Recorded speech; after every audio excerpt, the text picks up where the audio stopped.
Hey guys, Jacob Scott, Lowrance product expert, and today I'm going to talk to you about custom shading on your Lowrance HDS and Ti units. Now the great thing about this is the custom shading gives you the ability to set your charts up with safe boating depths or fishing depths so you can use your maps the way you want to.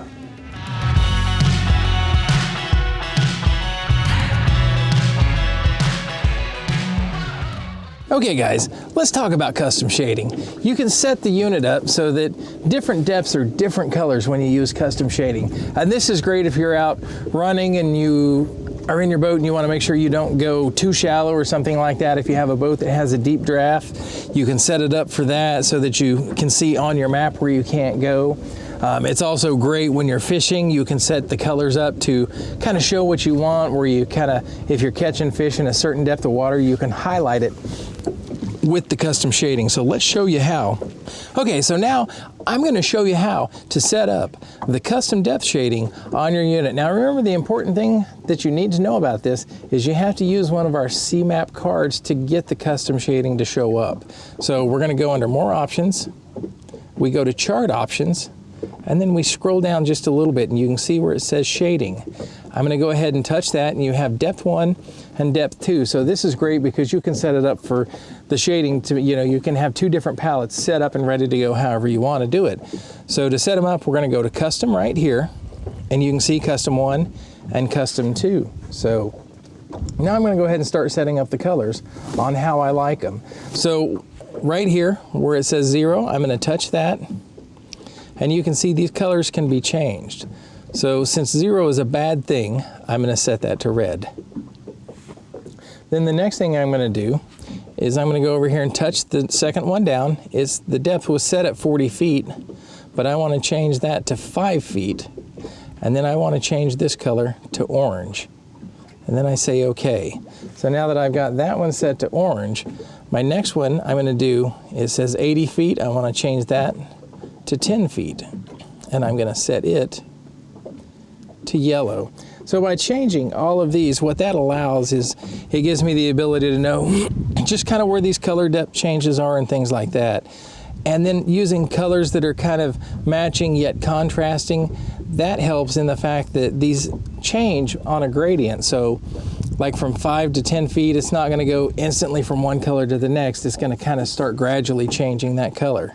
So my next one, it is set at 120 feet, and I really want it to be at 20 feet. So we'll just change that to a 0. And then I'm going to change that to green, because I know if I'm in 20 feet of water, I should actually be really good to go and kind of safe to run. Then after that, my next one, I'm going to change that to 40 feet. Now you can set these depths at just whatever you like. It's whatever you're comfortable with. So for a little bit of contrast at the 40-foot range, I'm going to set that to white. So now you can see I've used all of the colors that were there. If I want to add more depth lines, then all I have to do is say add point and tell it what depth I want it to change at. So I'm going to do this one at 75. And then at 75, I'm going to make it kind of a blue color. And then I want to add one more point, and I'm going to change that out to 150. And I'm going to use that dark blue color for it because that's the color I like. So now that I've got all of those set, I hit X out of here. And then if I turn on depth shading 1, wow, look how that map changes. So you can see where the shallow is, the red, that's kind of that 0 foot mark. And so it gradients out to my next color point, which is orange at 5 feet. So as I zoom in here, you can see how that gradient changes out from 0 feet to 5 feet where it's nice and orange.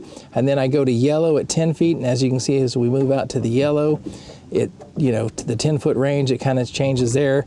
And then green into the 20-foot. So you can see the gradients start to change in the 11, 12, 13, and how we get out here into the 20-foot and it goes green. And then 40-foot is white, and above 40-foot is that light blue. And then if I get into some really deep pockets, which I don't have on this lake, over 150 feet, it's going to be a super dark blue. But as you can see, that really shows, it pops. It shows an area I may want to fish.